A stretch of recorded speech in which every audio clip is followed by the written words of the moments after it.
Welcome to The Explainer. Today, we're going to pull back the curtain on human society and look at what really makes us tick. We're talking about a thinker who is basically a sociological detective, trying to solve one of the biggest mysteries of human behavior. So let's just start with this puzzle you see every single day. You see it in world leaders, you see it in your friends, maybe even in your own family. And hey, if we're being honest, we see it in ourselves. We talk a big game about logic and reason, but then our actions seem to be marching to a completely different beat. What is going on there? Well, back in the early 20th century, this Italian sociologist and economist, Vilfredo Pareto, he decided to really dig into that contradiction. See, at the time, most smart people thought humans were rational, that we made calculated decisions. But Pareto looked at the chaos of history and basically said, you know what, I don't buy it. He saw history less as a straight line of progress and more as this passionate, messy drama driven by forces hiding deep inside us.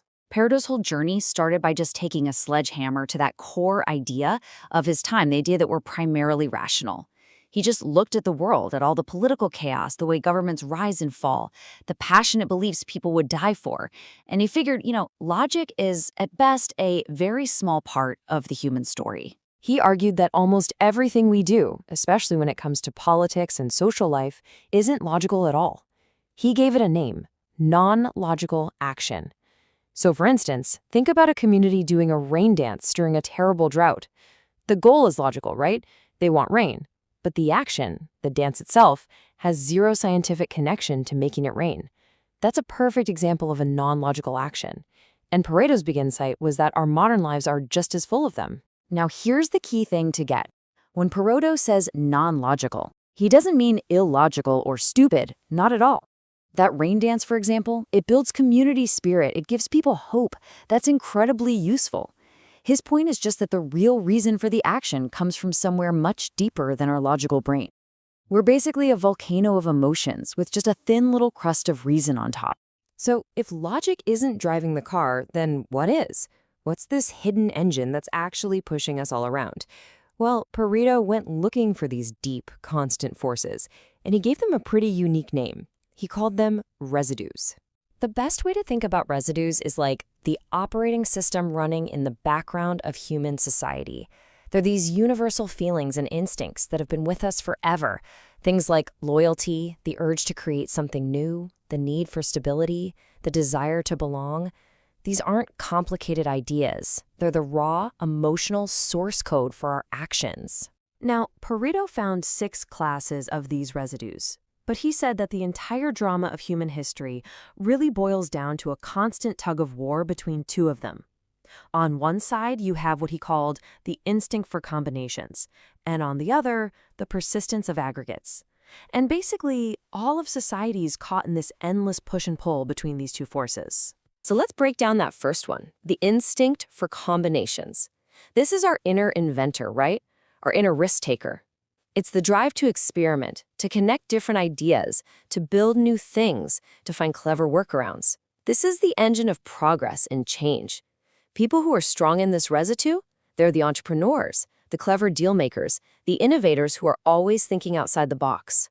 And then, on the complete opposite end of the spectrum, you have the persistence of aggregates.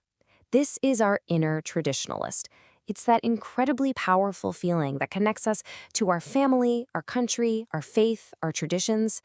This residue is all about loyalty, stability, and order. It gives us a sense of identity and security, but it also makes us naturally resistant to big changes. People strong in this are the guardians of tradition, the loyal soldiers, the bedrock of a community. Okay, so this brings up a huge question, right?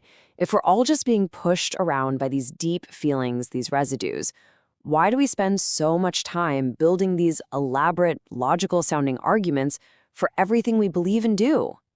Why don't we just say, hey, I believe this because it feels right? And this quote right here, this is Pareto's huge aha moment. We are creatures that are desperate to believe we're rational. So after our gut feelings have already picked a side, we go out and we build a logical case for it. We create the reason after the fact. And Pareto had a name for these made-up logical stories too. He called them derivations. Here's the easiest way to get it: the residue. That's the real engine in your car. It's the raw power, the deep feeling that makes it go. The derivation. That's the shiny paint job, the cool brochure, and the list of logical reasons you tell everyone for why you bought that exact car. The engine is the real why. The paint job is just the excuse. I mean, think about any political argument you've seen on the news or social media. Are people really being convinced by the other side's facts and figures?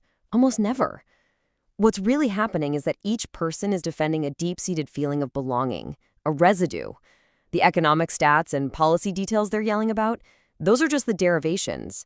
They're the weapons they're using to defend a feeling they already had. All right, so let's zoom out. We've talked about individual psychology. Pareto says this same inner drama, this battle between residues and derivations, plays out on the grand stage of history. And he calls this phenomenon the circulation of elites. This is probably his most famous line. For Pareto, history isn't this grand march of progress. It's just a story repeating over and over again of one ruling class getting soft and being overthrown by a new, hungrier group from below. It's an endless merry-go-round of power. And he said you can basically boil down all rulers into two types, and they map perfectly to those two residues we talked about. He called them lions and foxes. The lions are the warriors. They're strong in that persistence residue. They rule through force, faith, and tradition. They value order above all else. Then you have the foxes. They're the speculators, the manipulators. They're strong in that combination residue. They rule with cunning, propaganda, and clever deals. They absolutely hate using force if they can avoid it. So here's how the cycle plays out over and over in history. First, a group of strong lions takes power, usually violently, and they establish order. But then, their kids and grandkids born into wealth and comfort, they lose that tough edge. They become more humane, less willing to be brutal. This opens the door for the clever foxes to rise up, using their wits and schemes to take control. Now, the foxes are great for the economy for a while, but their rule leads to cynicism and corruption. All the old traditions start to break down. Eventually, society gets so weak that people get fed up, and a new group of strong lions emerges to take power by force, and the whole cycle begins again. Okay, so this might all sound like some dusty, century-old theory, but what does it mean for us, right here, right now? Well, it turns out Pareto gives us this incredible lens to see our own chaotic world more clearly. Once you start looking at the world this way, you can't unsee it. Suddenly, a political campaign isn't about policy details. It's a battle to trigger the right residues. Is a politician trying to activate your desire for stability or your hope for something new? You realize advertising isn't selling you a product, it's selling you a feeling, a derivation for your desire for status or belonging. And you start to question your own arguments. Am I really being logical right now, or am I just defending a feeling? So, here's something to think about. Look at the leaders you admire, in politics or business or wherever. Are they lions, ruling with conviction and direct force? Or are they foxes, ruling with cleverness and manipulation? And then turn that question on yourself. In your own life, what drives you more? That instinct to build and preserve, or the instinct to shake things up and innovate? When you boil it all down, what Pareto gives us is a toolkit for intellectual self-defense. He teaches us to be a little suspicious of the beautiful speeches and the perfectly crafted arguments, the derivations. He trains us to always look underneath and ask the real question. What deep feeling, what residue is actually being targeted here? And that leaves us with this one last, really big, kind of unsettling thought. If all our grand ideas and political movements are just different paint jobs on the same old emotional engines, and if history is just this endless cycle between lions and foxes, are we ever really making progress? Or is humanity just stuck on a wheel, spinning forever? Pareto doesn't really give us an easy answer. But what he does is give us the tools to see the game for what it is. If you found this explainer valuable for upgrading your perspective, please hit that like button, subscribe, and share it with someone else who loves to look behind the curtain. Because understanding these hidden drivers, that's the first step to navigating this world a little more wisely. Thanks for watching.